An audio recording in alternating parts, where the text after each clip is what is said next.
So there's been all sorts of descriptions of what this thing could be.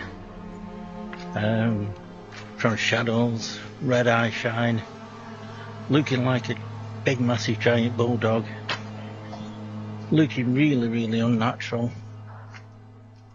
But, you know, we've been up here a long time now, over 2 years, 3 years maybe, investigating this area.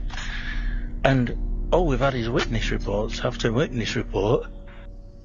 But the Winter Hill investigation team did see something quite a bit ago. Not sure what it was, because we saw high shine, we saw movements, or I saw movements, I saw a dark coloured shape, coarser, and when we went over it wasn't there. So whatever this thing is that's stalking this area, you know, well, whatever it is, we don't know what it is. It's just a mystery that we keep on looking into, and that's all we can do at the moment.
Today I'm walking in Park, Rivington, once owned by Lord Liverpool from around Greater Manchester.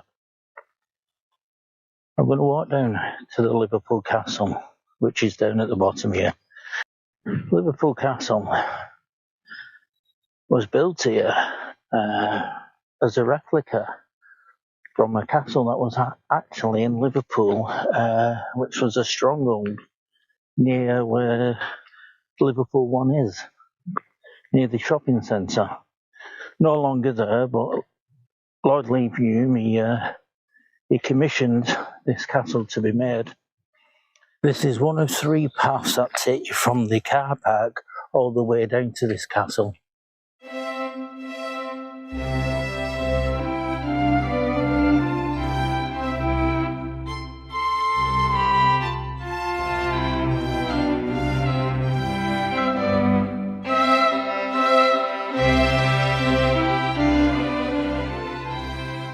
Lever Park lies in the village of Rivington between Lower Rivington Reservoir and a hill named Rivington Pike.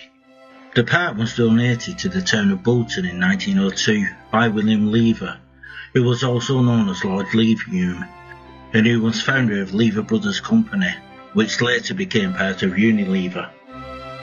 The area contains a number of structures that Lord Liverpool commissioned in the early 20th century, but the most unusual of these structures is Liverpool Castle. The original medieval Liverpool Castle stood in Liverpool near the waterfront, which is about 23 miles southwest of Rivington, but it had been demolished in the 1720s. The currently existing structure near Liverpool Castle is a scale replica that was commissioned by Lord Liverpool, which started in 1912 and continued until Lord Liverpool's death in 1925. Relatively few people had been assigned to the construction of the building, so the structure was not quite finished, although the folly was supposed to look like the ruins of the castle anyway.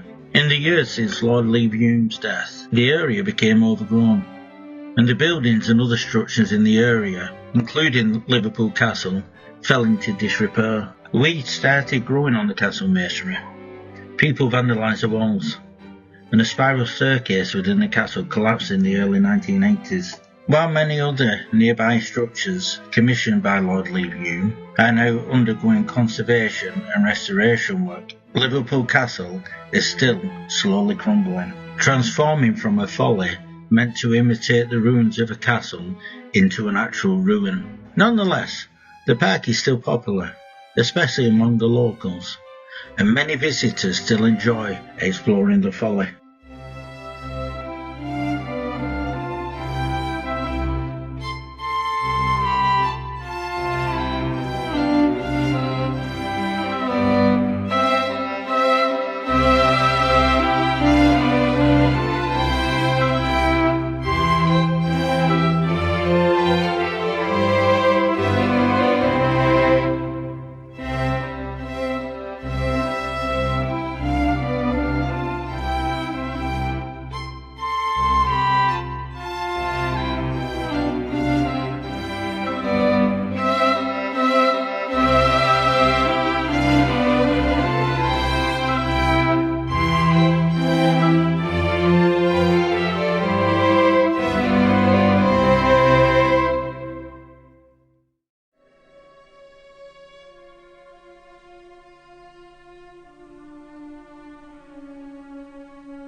I'm just leaving Liverpool Castle now, and I'll tell you a little story about this area as I'm coming out.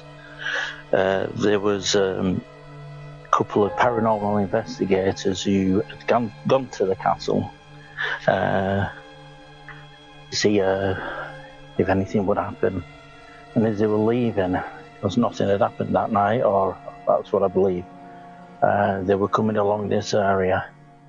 And within the trees all around me, which if I turn around you can see them all. There was something that caught their eye. They said it was quite tall, a humanoid, and it had horns on its head, like a goat. They was unsure of what this was, but they just said it was bipedal, running round, frightening them, and it had horns on its head, like goat horns, not the usual antlers like you'd expect, because you'd think if it had antlers on its head it would have been a deer going around, but they could make out actual goat horns.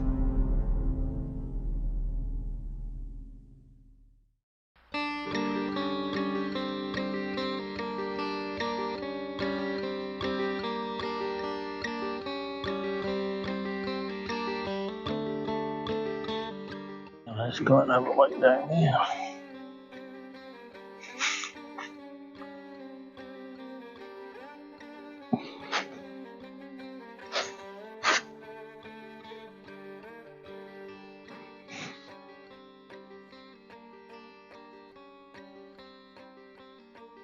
It's been quite a privilege to live around this area, to actually be able to leave me home, 5 or 10 minute drive up here. You got all this wonderful land. Quite a few large bodies of water around here. Woods, fields. And you can see people over in the distance there. Actually out on the boats doing a bit of sailing.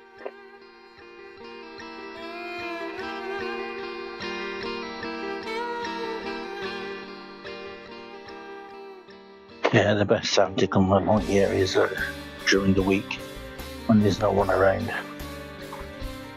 Because at weekends you get a lot of walkers, a lot of children on here.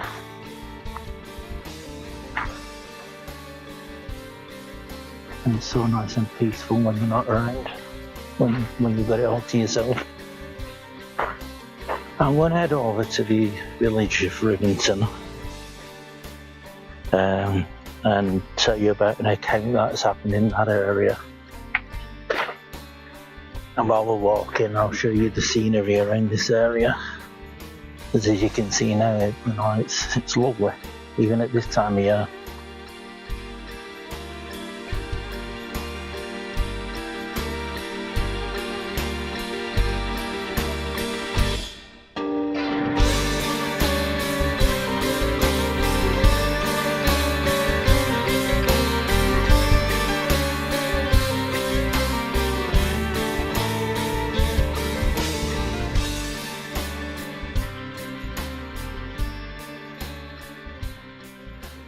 I'm going to show you what I can see across there now. I'm getting a lot closer to the sailing club. And I'll show you what it looks like.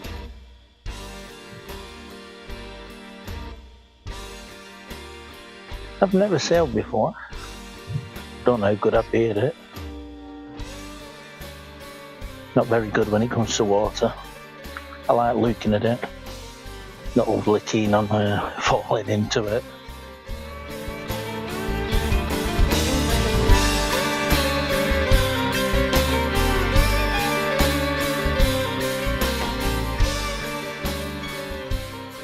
This view I'm showing you at the moment is Rivington Moor.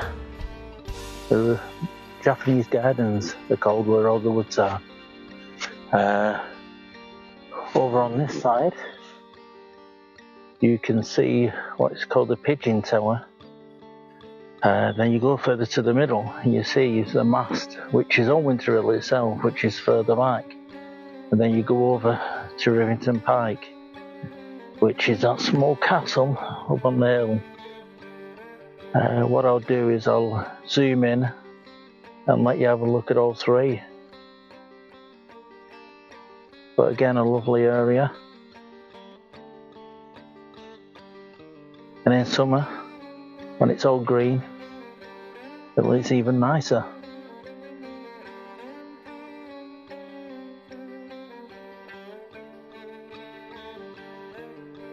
So that's a pigeon tower over there. That's a mast. And that's Rivington Pike. So you get a lot of walkers going up there. And these are the areas where the Winterhill investigation team head over to when we get reports.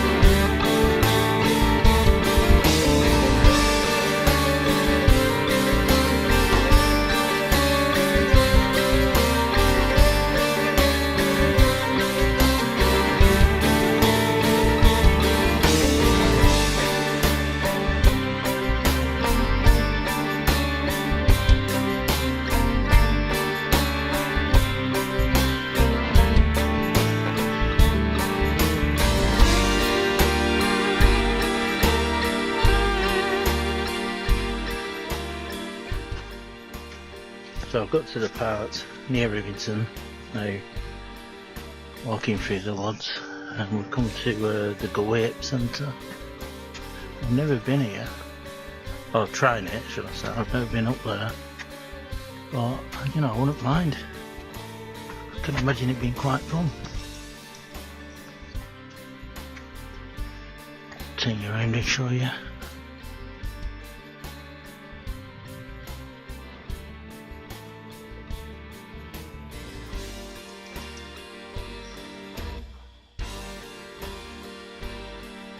Yeah, I can imagine that being fun.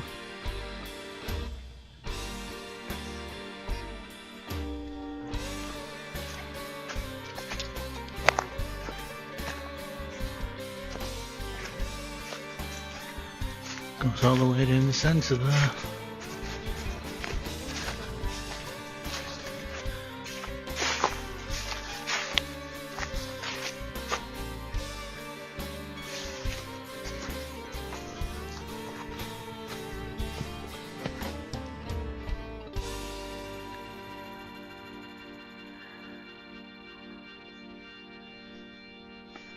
I know I keep saying this, but it's a magnificent area.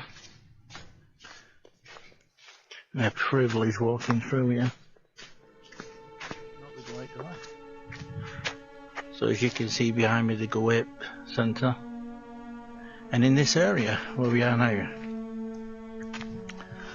a member of WIT who comes out with us sometimes had an experience in here.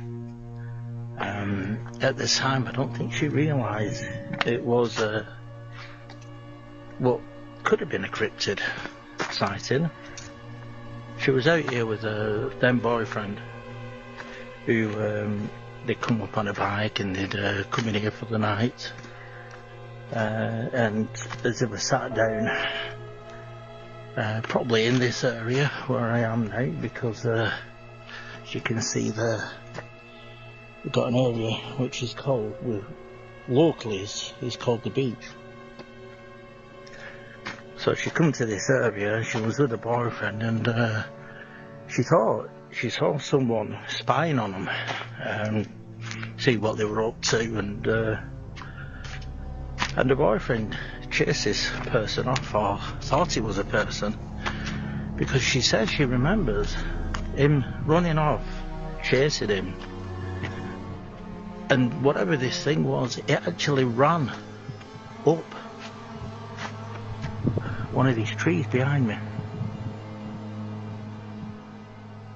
And at that point I think they both packed up and went back to the bike and rode home. So you do get different reportings of strange things happening in this area. Like I said, I'm going to get into Rivington and give you an account of what happens to someone over there.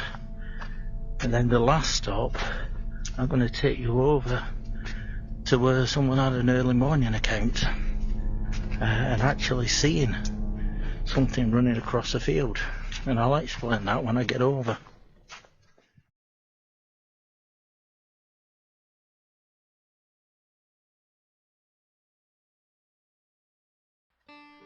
Quite strange where I am now. I've come to an area where I actually feel as though somebody's watching. There's no one around. So strange. I thought I saw a movement out of the corner of my eye, and as I looked, there was just a feeling that someone was watching. But it is quite an old area. Lots of woods behind me and the water. Little creek there. And all that behind me. Well, I'm not far from the village. So strange. So I've reached the village now. Here's the car park. And it's been about 6 months since I've been here. And look, it's still here. Contact details from WIT with all the information.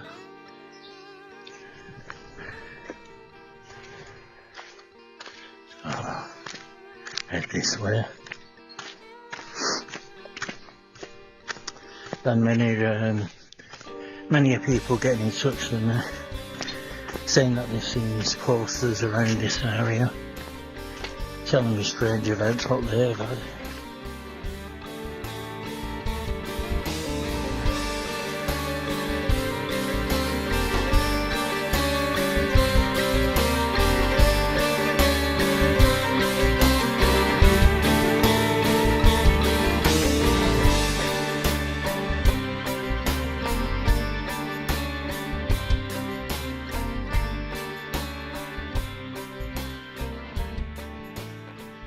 So the barn conversion behind me is where Michael lives in.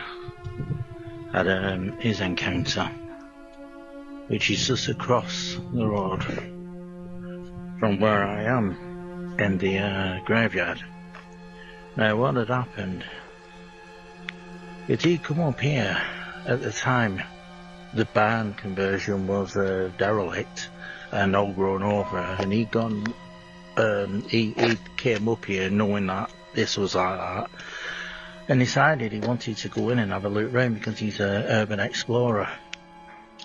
So as he was near the gate and they were climbing over, they parked up first, so he'd got out of the car, they went to the gate, climbed over, but as they were getting nearer, he got growled at. He said he could feel this growl, he felt it going through him, and it put the fear into him to the point where they decided to get back in the car and head away, you know, go somewhere else. So this is Rivington church I'm in. Lovely little churchyard, nice and quiet, surrounded by miles of moorland and woodland, very picturesque. And then you have the little village just at the side.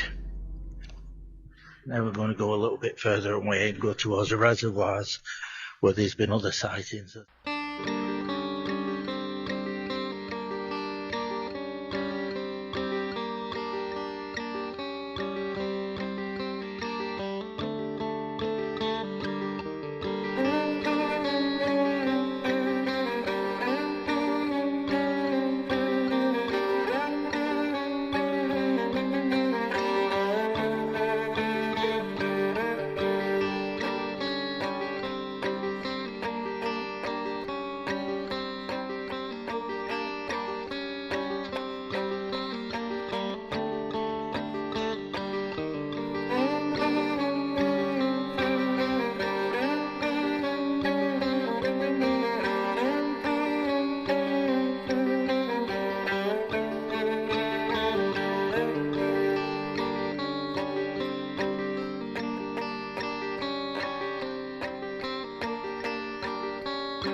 It's been over 2 years now that someone came forward to me, a witness, to talk about his account across this field. Said he was driving past one morning with his young son taking him to school, and what he saw out of the van, because it was higher than the wall that runs along the road here, so he looked into this field and he saw something that resembled a bulldog the size of a cow, just padding along the field, going from left to right and disappearing as he turned round to carry on driving down this road. Now that's the first time anyone's ever seen this, what they call the beast of Winter Hill. That early in the morning, still light. Every time people have seen it, it's usually been in the dark, and they've seen it in shadow. So there's been all sorts of descriptions of what this thing could be. From shadows, red eye shine, looking like a big massive giant bulldog, looking really, really unnatural. But you know, we've been up here a long time now, over 2 years, 3 years maybe, investigating this area, and all we've had is witness reports after witness report. But the Winter Hill investigation team did see something quite a bit ago. Not sure what it was, because we saw high shine, we saw movements, or I saw movements, I saw a dark coloured shape, coarser, and when we went over it wasn't there. So whatever this thing is that's stalking this area, you know, well, whatever it is, we don't know what it is. It's just a mystery that we keep on looking into, and that's all we can do at the moment. This is the direction it came from, and the direction he went to. This is the wall where he looked over and saw it running across the field.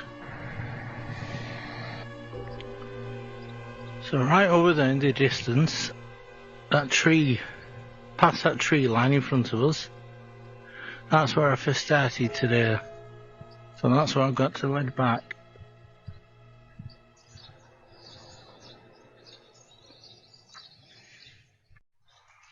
And I think the weatherman got it wrong today because I was expecting very cold weather.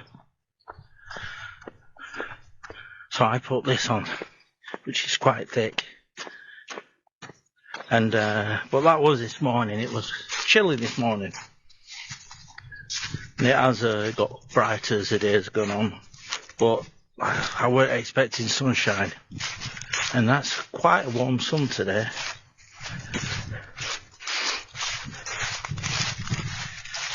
It's lovely for March. It's a proper spring day.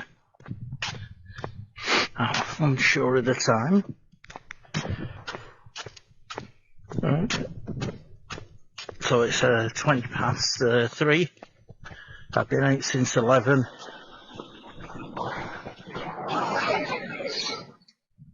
And legs are getting a bit tired now.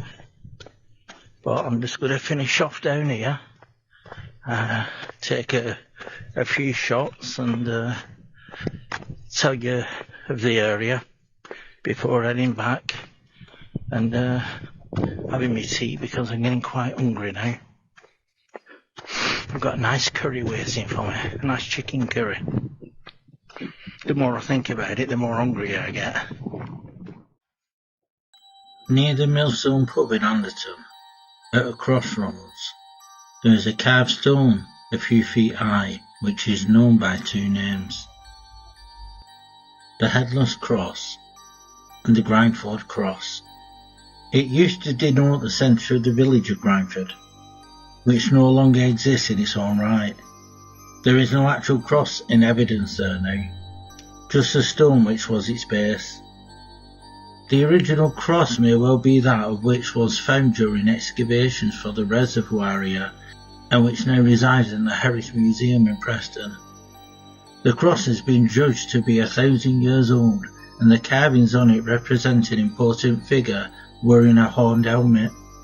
It was also said there was once a chapel at this place, beneath which was a tunnel. During the 16th century, amid the violence of the Reformation, this tunnel was used as a hiding place by a priest escaping the pursuit of the king's men. Unfortunately, when the dangers had passed, the priest failed to re-emerge. Although his body was never found, it was assumed that he had died, especially when his ghost was repeatedly seen near the Headless Cross. This ghost may have had an alternative explanation, as explained several years ago by an elderly Anderton resident whose great-uncle Joe Hill was gamekeeper at Anderton Hall. Joe was cruelly murdered and his body was found by his niece, who was taking him some provisions. As she approached Joe's cottage, she saw 3 men running away, wearing milkmaids' bonnets to shield their faces from view. The men were never caught, their motives never explained. Joe's great-nephew believes the ghost seen so often by the Headless Cross is Joe himself, still hunting down his murderers.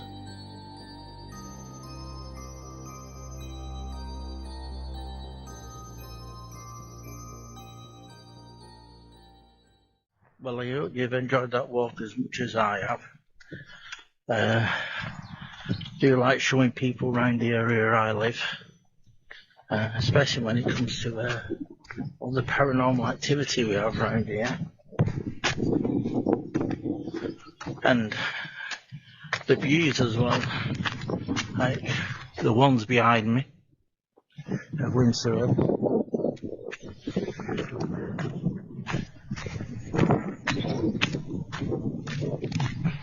I'm coming to the main road now, so I'm going to be switching you off when I get there.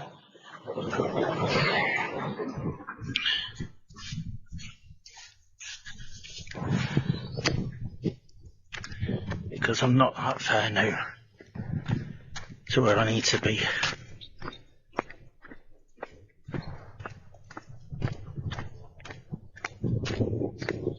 And on that note, see you all again. See you later.